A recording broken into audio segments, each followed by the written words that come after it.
चलिए जी, अब हम देखते हैं एबनॉर्मल ब्लीडिंग में जो पेशेंट आती है विद हैवी मेंस्ट्रुअल ब्लीडिंग, क्योंकि अगर उसे ओलिगोमेनोरिया है, बाकी चीज़ें हैं, तो वो तो हम उसका हार्मोन बैलेंस कर लेंगे ना, उसको तो प्रॉब्लम नहीं है।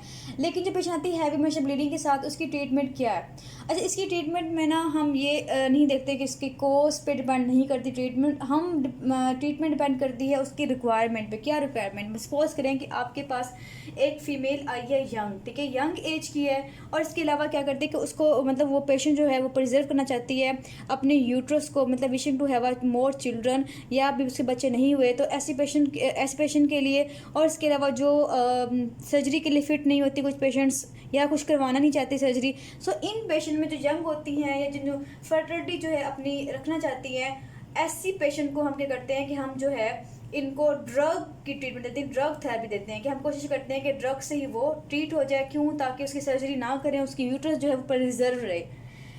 एज़ कम्पेयर टू इसके हम ट्रीट करते हैं ओल्ड वुमेन, अगर आपके पास आई है, सपोज करें वो 40 ईयर्स से जो है ऊपर है, उसको अब फर्टिलिटी की ज़रूरत नहीं है, ठीक है, उसे प्रॉब्लम ऐसा है यूट्रस का कि अगर हम सर्जरी कर दें तो कोई भी उसके जो है कोई उसकी मतलब रिक्वायरमेंट के मुताबिक हम उसकी सर्जरी कर सकते हैं। सो ऐसी पेशेंट को हम क्या करते हैं कि हम या तो उसकी यूट्रस को निकाल देते हैं, सपोज करें कैंसर है या फिर एंडोमेट्रियल हाइपरप्लेजिया हो गया है तो वो बार बार होगा, सो हम उसको या तो निकाल देंगे, हिस्टेक्टमी कर देंगे, या हम एंडोमेट्रियल एब्लेशन कर देंगे। सो ये उसकी रिक्वायरमेंट पे डिपेंड करता है। सपोज करेंगे एक यंग वुमेन, यंग मतलब समझ लें कि 35 ईयर्स की है, 35 ईयर्स की है, और उसके सपोज करें कि 4 बच्चे हैं, ठीक है, वो कहती है कि मुझे अब मज़ीद बच्चों की ज़रूरत नहीं है।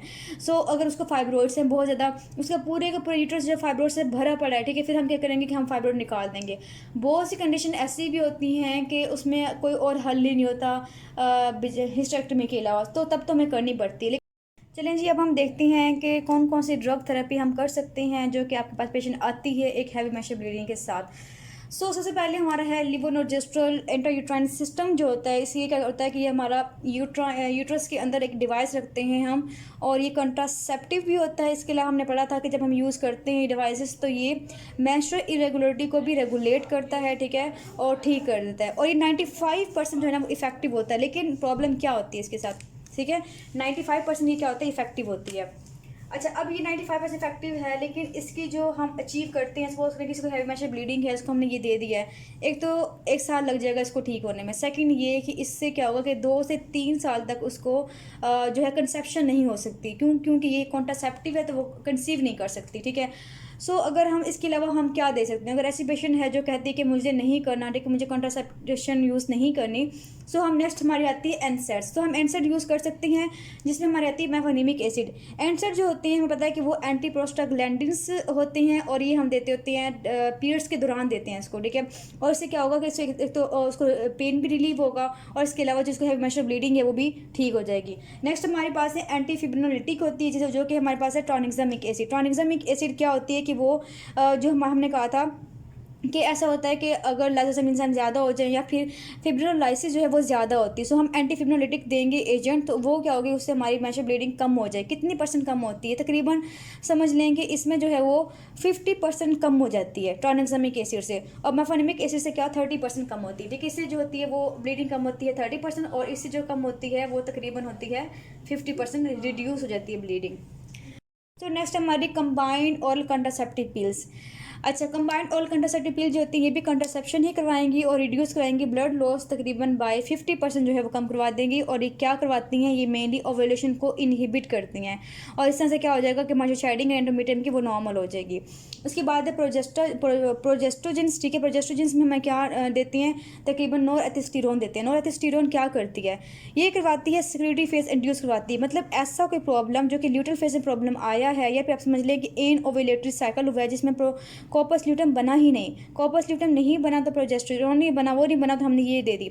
हम प्रोजेस्टोजेंस देंगे, जैसे क्या हो जाएगा कि साइकिल जो वो रेगुलर हो जाएगा, और जो ब्लीडिंग है वो भी बिल्कुल ठीक हो जाएगी, और साइकिल भी नॉर्मल हो जाएगा। उसके बाद हम देते हैं गोनाडोट्रोपिन रिलीजिंग हार्मोन देते हैं, जो कि इसके एनालॉग होते हैं। इनके एनालॉग्स क्या करते होते हैं, इनके एनालॉग्स क्या करते हैं कि पिट्यूटरी जो हमारा ओवेरियन एक्सेस था उसको स्विच ऑफ कर देते हैं, और इससे क्या होता है कि हमारी जो ब्लीडिंग है वो कम हो जाती है। लेकिन प्रॉब्लम क्या आता है इसके साथ, इसके साथ ये होता है कि कंप्लीट जो है वो एमीन्यूरिया हो जाता है, मतलब पेशेंट को बिल्कुल मैशर ब्लीडिंग होती ही नहीं है। इसलिए ये मेनोरेजिया को 100% ट्रीट कर सकता है, लेकिन हमने फिर भी देखना होता है कि हमने कंप्लीट तो नहीं करवाना, हमने एमीन्यूरिया तो नहीं करवाना होता। सो इसको हम देते हैं मेनली जब हम फाइब्रोइड्स को ट्रीट कर रहे होते हैं, तो फाइब्रोइड्स से पहले, ट्रीटमेंट से पहले हमने ये दे के, ताकि उससे क्या होगा कि फाइब्रोइड्स का जो है वो श्रिंक कर जाएँ और उसको हम ट्रीट कर सकें, ठीक है। सो इससे हम ज़्यादा नहीं देते क्योंकि इससे ऑस्टियोपोरोसिस होने के चांसेस होते हैं। इसके बाद हम कौन सा ड्रग दे सकते हैं, हम देते हैं एंटी एस्ट्रोजेनिक देते हैं, जो कि डानाजोल है। ये हम डिस्मेनोरिया में भी देते हैं। डिस्मेनोरिया का मतलब ये है कि जिसमें पेन होती है मेंस्ट्रुएशन के साथ। तो डानाजोल जो है ना वो एंटी एस्ट्रोजेनिक होती है और रिड्यूस करती है ब्लड को, तकरीबन 60% जो है वो कम कर देती है। और इसके अलावा अगर हम इसको देखें तो ये एमीनोरिया भी करवा सकती है। सो ये इसकी ट्रीटमेंट थी सारी की सारी ड्रग्स की, और ये अपनी ड्रग्स सारी सारी ऐसे याद रखनी है। नेक्स्ट हम बात करते हैं इसमें सर्जिकल की, ठीक है। सर्जिकल की कौन कौन सी ऑप्शन है जो कि हम इसे ट्रीट कर सकते हैं। सो सर्जिकल में हमारे पास पहली ऑप्शन है कि एंडोमेट्रियल एब्लेशन करवा देना, ठीक है। अगर किसी का कोई प्रॉब्लम हल ही नहीं हो रहा तो हम एंडोमेट्रियल की एब्लेशन करवा देते हैं, ठीक है। उससे क्या होता है कि उससे जो है मोस्टली जो है आराम से वहाँ पे जो ब्लीडिंग है वो हो जाएगी। एंडोमेट्रियम एब्लेशन जो है हम करवाते होते हैं, इसमें क्या होता है कि एंडोमेट्रियम को हम रिमूव कर देते हैं। एंडोमेट्रियम को रिमूव जो है अगर हम करना चाहें तो किस से कर सकते हैं, कॉटी से भी कर सकते हैं, इसके अलावा लेज़र से भी कर सकते हैं। मेंस्ट्रुअल ब्लीडिंग बहुत हद तक जो है वो ठीक हो जाती है इसके अंदर। अच्छा, अगर हम बात करें कि कब हम एंडोमेट्रियम एब्लेशन करेंगे, अगर जो इसका यूट्रस का साइज़ है वो 10 वीक साइज से ज़्यादा ना हो। सेकेंड ये कि जो है उसके फाइब्रोइड्स हैं वो लेस देन 3 सेंटीमीटर, मतलब छोटे छोटे फाइब्रोइड्स हों तब ये कर सकते हैं, वरना हम ये नहीं करते होते, ठीक है।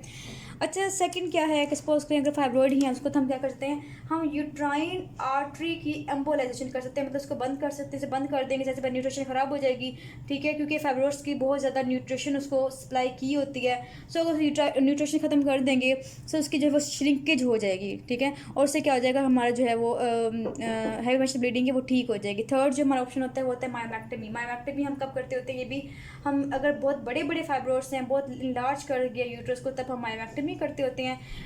इसके अलावा हम ट्रांस सर्वाइकल रिजेक्शन भी कर सकते हैं, ठीक है, और फाइब्रोइड्स। और उसके बाद हम हिस्टेरेक्टमी, लास्ट ऑप्शन हमारे पास है कि अगर सपोज उसकी फैमिली कंप्लीट है, ये बहुत बड़े बड़े जो फाइब्रोइड्स हैं उसको रिमूव करना है हमने, तो हम हिस्टेरेक्टमी परफॉर्म कर सकते हैं। सो इस तरह से हम इसको कंट्रोल कर सकते हैं। हमारा चैप्टर कंप्लीट हो गया है, हमने डिटेल में इसको किया है और इसकी इन्वेस्टिगेशंस बहुत इंपॉर्टेंट है, इसकी ट्रीटमेंट बहुत ज़्यादा इंपॉर्टेंट है। हमने ऐसा ड्रग्स के नाम और ऐसा सर्जिकल प्रोसीजर लिखना होता है जो भी पेशेंट आती है ब्लीडिंग के साथ।